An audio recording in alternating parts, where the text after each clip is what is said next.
Gracias.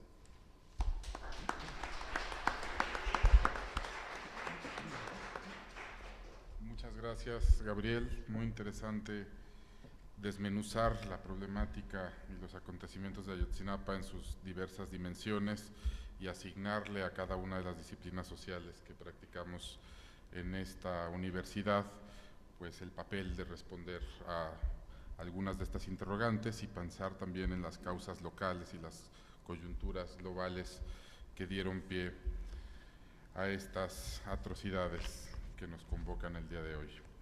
Bueno, le voy a dar ahora la palabra al doctor Esteban Krotz, quien es doctor en filosofía en Múnich, Alemania, profesor en la Facultad de Ciencias Antropológicas en la Universidad Autónoma de Yucatán y también en el posgrado en Ciencias Antropológicas de nuestra Casa de Estudios. Pertenece al cuerpo académico Identidad y Cultura Maya en Yucatán. Sus líneas de investigación son teoría e historia de las ciencias antropológicas y filosofía intercultural. Muchas gracias, Esteban. Adelante. Buenas tardes. Muchas gracias también por la posibilidad de participar en el libro y participar en este evento, porque como lo dice Antonio Sirión, lo acaba de decir, lo acaba de escribir también,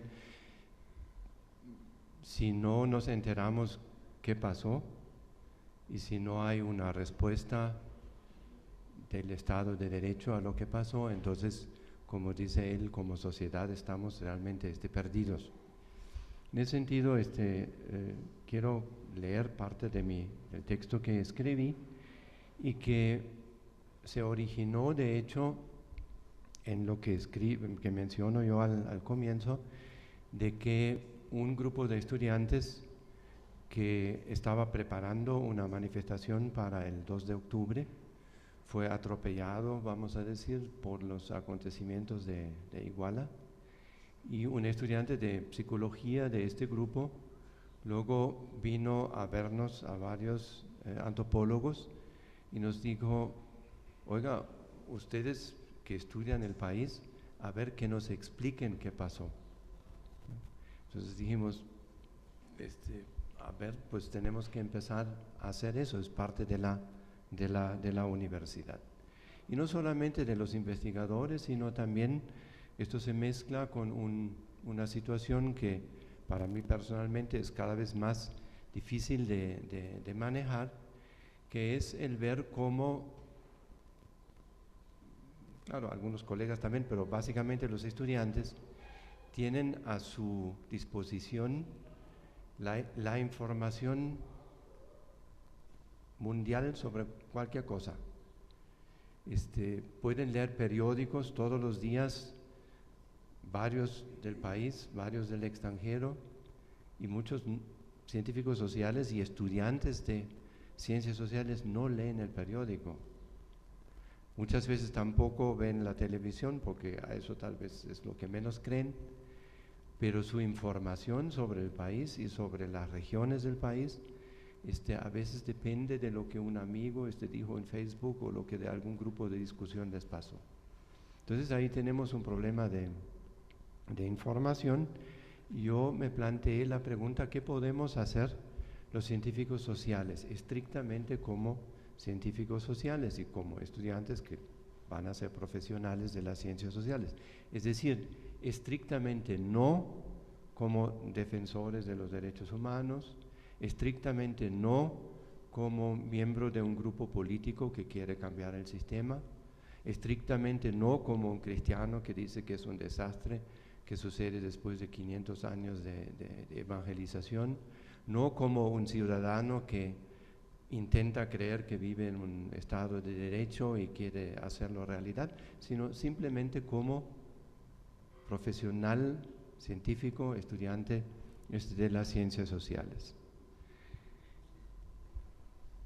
También en parte porque todos conocemos la situación donde profesores tratan de usar su situación de profesor de ciencia social para jalar a los estudiantes hacia su opinión política, religiosa, humana o de algún otro tipo. Entonces me voy a referir solamente a la cuestión de la creación del conocimiento de las ciencias sociales, y ahí se me ocurren tres elementos importantes. La primera la llamo yo recopilación, valorización y sistematización de información actualizada.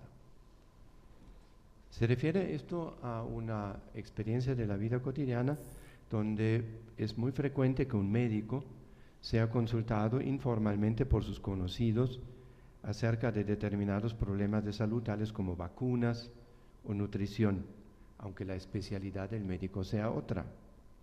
Pero simplemente por tratarse de un médico, uno supone que es una persona más atenta que otras a información relativas a cuerpo, salud, enfermedad, políticas sanitarias en el país que cualquier otro ciudadano.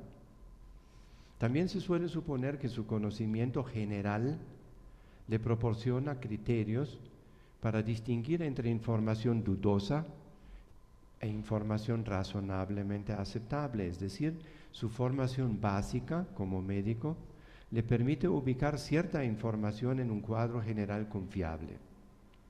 Y finalmente, se espera que un médico pueda traducir el lenguaje médico al lenguaje coloquial e incluso pueda recomendar fuentes de información valiosas y comprensibles para no especialistas. Y me parece algo semejante podría pasar con nosotros como profesionistas de las ciencias sociales, científicos sociales o estudiantes de ciencias sociales, que a veces somos los únicos en nuestras familias. Por eso también me parece que es muy útil cuando los profesores dicen, hoy vamos a tratar el concepto de cultura, ¿no? Si ustedes lo entendieron, explíquenselo a la abuelita, ¿no? Porque si no lo pueden explicar a la abuelita, probablemente tampoco lo entendieron ustedes, ¿no? Entonces, esa relación entre especialista y comunidad más amplia, me parece que esto es exactamente lo que nosotros podemos hacer. Nosotros, en frente a casos como los de Tlatlaya y Ayotzinapa y otros que acaba de mencionar también Gabriel Vargas, ante la expectativa de estar mejor informados y más actualizados sobre lo que sucede en la economía, la política, la sociedad y la cultura de nuestro país y de otras partes del mundo.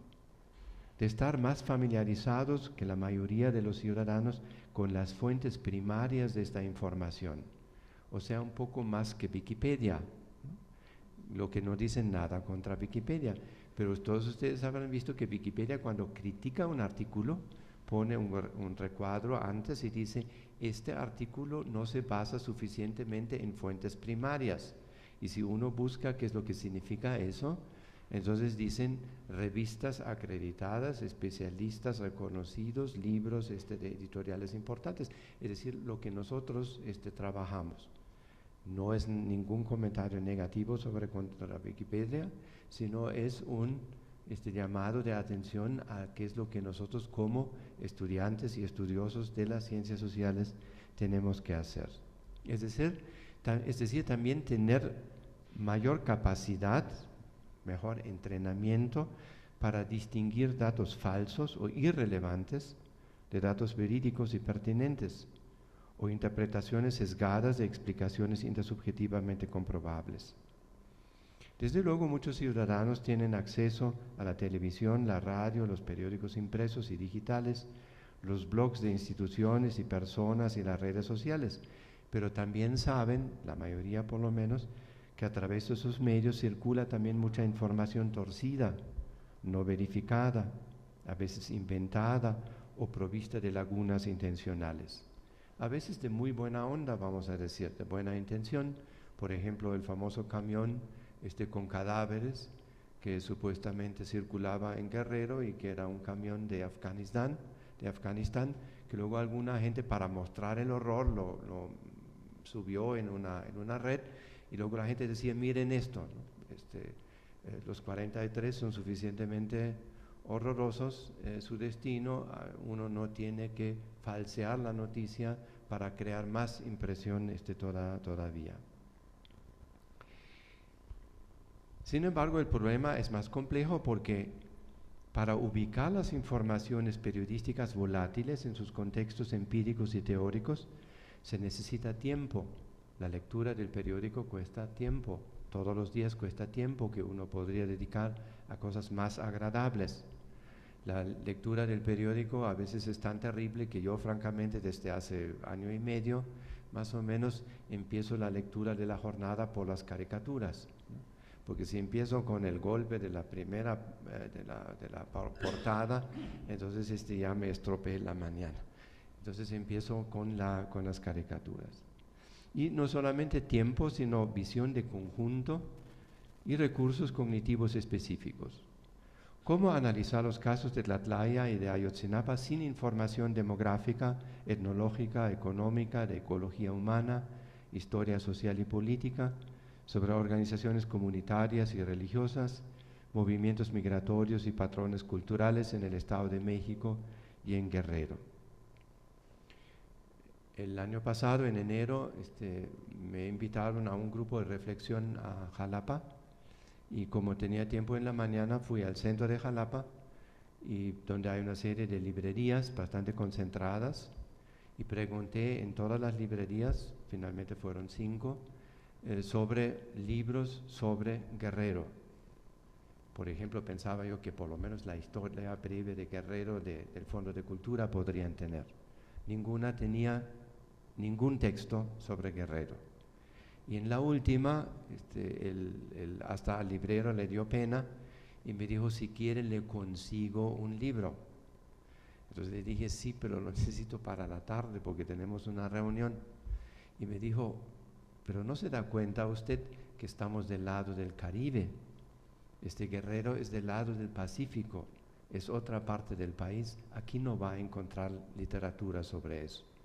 Entonces, la Ciudad de México es una ciudad donde están todos esos recursos concentrados, pero busquen ustedes en Tamaulipas un libro sobre Chiapas, o en Sinaloa algo sobre Yucatán, ¿no? Entonces, empieza con esto, y eso también es tarea de la universidad, ese trabajo de hormiga, de tener bibliotecas, hemerotecas actualizadas, la posibilidad de adquirir información, y luego finalmente el problema que mencioné hace un rato, donde todos estamos ante una sobreabundancia de información y no tenemos muchos criterios a veces para distinguir, y muchos profesores nos sentimos bastante desarmados como para explicar a los estudiantes cuál es una información buena y cuál es una mala, y cómo se puede distinguir y cómo se pueden encontrar las lagunas intencionales en esta información.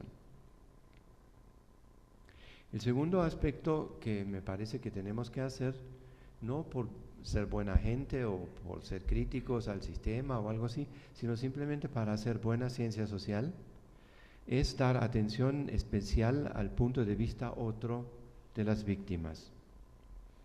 En situaciones como las creadas por los asesinatos masivos de Tlatlaya y Ayotzinapa, es patente que el Estado como institución no ha cumplido con su función principal de garantizar la vigencia del artículo 3 de la Declaración Universal de los Derechos Humanos, que dice a la letra: todo individuo tiene derecho a la vida, a la libertad y a la seguridad en su persona. Dado que los aparatos administrativos, las instituciones políticas y los medios informativos, orientados por criterios cortoplacistas para salvaguardar su imagen y para asegurar la gobernabilidad, suelen manipular la generación y divulgación de información, todo análisis científico debe estar atento a la existencia de otros datos. Un posible camino para la construcción del conocimiento social más objetivo posible es incluir el punto de vista de las víctimas, es decir, no solamente hablar sobre las víctimas, sino hablar con las víctimas para entender cómo ellos lo ven, lo que no significa que ellos tengan razón, pero es una parte importante que muchas veces los científicos sociales hablamos con otros científicos sociales y con especialistas, y con esa especie rara que en México es bastante extendida de los comentaristas, ¿no? Que comentan cosas, uno muchas veces no sabe en base a qué, pero muy pocas veces las víctimas mismas están presentes. Y creo que también por eso el caso de Ayotzinapa es un caso especial, porque muchas veces las universidades, las parroquias, los grupos estudiantiles les han dado lugar a los papás de las víctimas, a estudiantes que todavía han sobrevivido el ataque, y oír cómo ellos lo ven, cómo ellos lo viven y qué es lo que significa México para ellos después de esta situación. Y esto implica, me parece, que las instancias públicas y privadas abocadas a la defensa de los derechos humanos deben ser consideradas, independientemente de sus limitaciones y parciales inevitables, fuentes de información importantes, justamente porque son algo así como salvaguarda de este otro punto de vista. Y como sus integrantes están expuestos a todo tipo de presiones de parte de grupos de poder empresariales y políticos, legales y criminales, no solamente la amenaza física, sino también la compra. Esto implica apoyar constantemente la exigencia de garantizar el libre desarrollo de sus actividades y la libre expresión de sus conocimientos e ideas. Evidentemente, dicha exigencia puede fundirse con la acción solidaria de científicos sociales comprometidos con la vigencia de los derechos humanos, pero aquí se